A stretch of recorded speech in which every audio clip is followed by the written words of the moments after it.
Živijo, tukaj Valentin. Danes bom govoril o preobrazbi partnerskega odnosa iz klasičnega čustvenega odnosa v dogovor. Običajno izbiramo partnerja na osnovi nekih neozaveščenih, podzavestnih vzorcev, nekih prepričanj, idealov, ki smo jih sprejeli v sebe v preteklosti. In potem, ko srečujemo ljudi, vedno vsakega človeka presodimo iz vidika potencialnega partnerja, ali bo ta oseba potencialni naš življenjski partner. In ko opazimo, da določena oseba ustreza določenim našim idealom, nekim predstavam, potem se odločimo, da bomo to osebo spoznali še bolj podrobno, in ko ta oseba doseže nek minimalni standard, se odločimo za skupno življenje z njim. Vendar je to spoznavanje zelo površno. Običajno se ne pogovarjamo kaj dosti, ampak predvsem opazujemo svoje lastne občutke. Odločimo se za to, da bomo za nekom, ker si rečemo, ob tem človeku se pa dobro počutim. Ne sprašujemo se pa, od kod ti občutki pridejo, kako da so se pojavili v nas, in še manj pa se zavedamo, da smo vse te občutke ustvarili sami zaradi lastnih projekcij, lastno sprejetih miselnih idealov v sebe, in ko so se ti ideali nekako uresničili, so se aktivirali ti notranji občutki.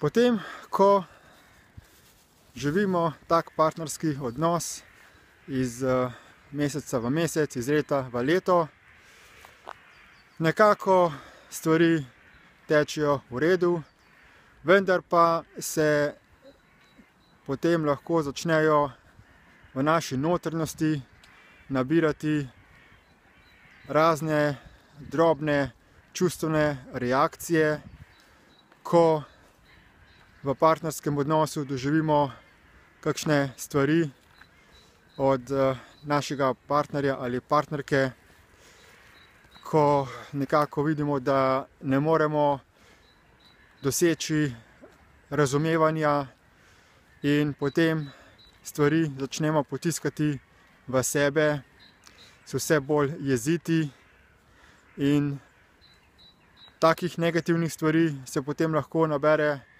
toliko, da v nekem trenutku rečemo, sedaj je pa dovolj. In potem ta partnerski odnos razpade.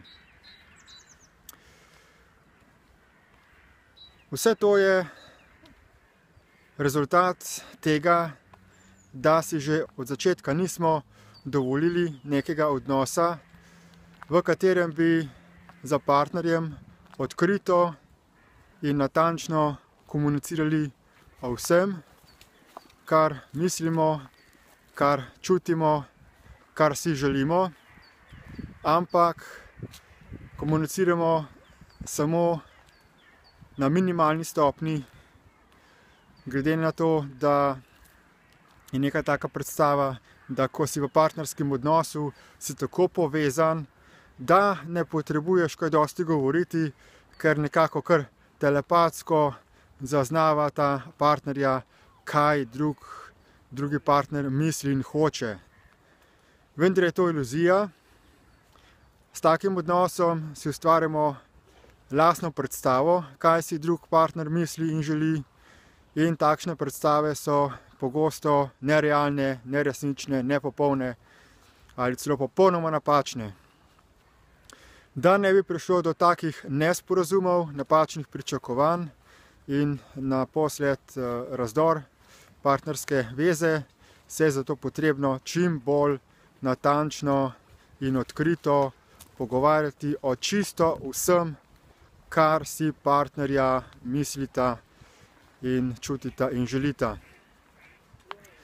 Priporočljivo je torej, da partnerski odnos ne temelji samo na nekih čustvih, na nekih lastnih občutenjih, ampak da se partnerja takoj na začetku dogovorita, da se bosta odkrito pogovarjala o vsem. Najprej je priporočljivo, da vsak napiše na list papirja, kaj si želi od nekega partnerstva, kakšne so njegova pričakovanja, da se ozavesti o tem miselni vzorci, potem kakšne ima kdo navade, dnevne navade, glede rekreacije, glede prehrane, glede družbe, glede česarkoli, kakšne ima kdo karierne cilje. Potem zelo pomembno je glede spolnosti, da se definira natančno spolnost, da spolnost ni samo želja po doživljanju orgazma, ampak da postane spolnost čutenje fizičnega dotika, da se dejansko zaustavlja vsaka čustvena energetska reakcija, ampak da se doživlja spolnost na praktični način. O tem sem več govoril v prejšnjem videoposnetku in vas vabim, da če si ga niste ogledali, da si ga pogledate. Skratka, če se stopi v neko partnersko vezo na osnovi dogovora, potem je to veliko bolj trden temelj, da bosta partnerja z rednim zdravorazumskim pogovorom uspela ozavestiti kakršnikoli medsebojni konflikt in da bosta tudi učinkovito prišla do rešitve. Še posebej je fino, da se partnerja uskladita z principom tistega, kar je najboljše za vse. Torej, da prvič, da je vsak partner samostojna cela oseba, da se ne stopa v odnos zato, ker čutiš neko pomanjkanje in da si rečeš, ti si moja boljša polovica, da šele ko sva skupaj, sva cela, ampak da je vsak od partnerjev samostojna oseba ter da oba dva skupaj delujeta po principu tistega, kar je najboljše za vse. Oziroma ta princip se lahko tudi definira z stavkom: ne obravnavaj ali ignoriraj drugega, tako kot ne želiš, da bi bil obravnavan ali ignoriran sam, če bi bil na njihovem mestu ali v njihovi koži oziroma v njihovem telesu. Da je odnos temelječ na pristni empatiji, vživljanju v drugo osebo, in to je temelj za neko resnično razumevanje, enakovredno obravnavanje drugega, in na ta način res ni nobenega razloga, da bi potem tak medsebojni res podporni odnos zaradi nečesa prenehal obstajati. Hvala lepa za pozornost. Prosim, pogledajte si po tem videoposnetkom še dodatne informacije. Predvsem priporočam spletni tečaj Agreements Redefining Relationships ter uvodni brezplačni tečaj DIP Lite ter poslušanje audio serije iz spletne strani EQUAF z naslovom What is Sex? Shocking Secrets of Masturbation ter Relationship Success Support. Povezave do vsega tega najdete v opisu tega videoposnetka.